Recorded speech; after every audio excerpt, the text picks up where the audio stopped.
Commune with your own heart upon your bed and be silent. Yes, blow your top, but do not let the sun go down upon your anger. Be silent as you commune with self. You don't commune with another, for the self of man is God. So be angry, but sin not. Commune with your own heart upon your bed. Not communing with another, and then you actually know exactly what you want. And in that state, fall asleep.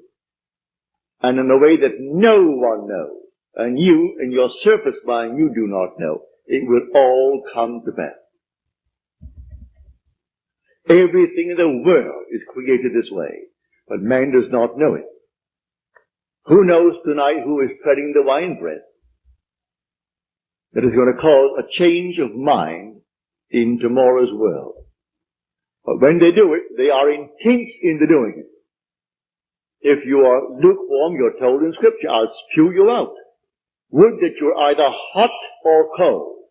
But because that you are lukewarm, I will spew you out. You can't do anything if you're lukewarm. You must be intense about it. You want to be rich? All right, can be rich. You want to be known? You can be known. No matter what you want, but you must be intense about it. And then commune with your own heart upon your bed, and then let it drop. You'll read that in the 4th Psalm, the Psalm of David. So I say to everyone here, believe me, your own wonderful I amness, your consciousness, your wonderful human imagination, that is God.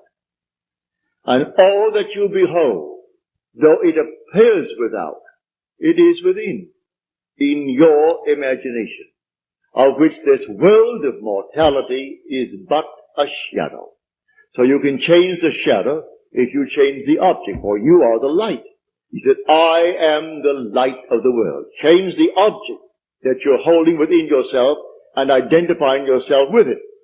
Change that object, you're lighting up, and you'll cast a new shadow upon the world. So you say, I am, and you name it. And then you say, I am unemployed. No, I am gainfully employed.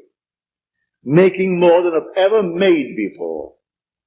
Don't ask yourself how, why, and through whom. That is not your conscious reasoning mind's concern.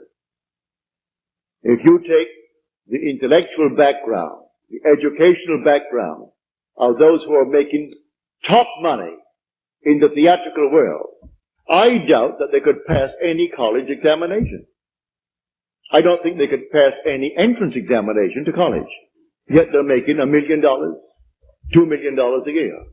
Do you think Bob Hope could pass today's examination for entrance into college? Well, all of his material is written for him anyway. Can't even write that. But he has millions, all right.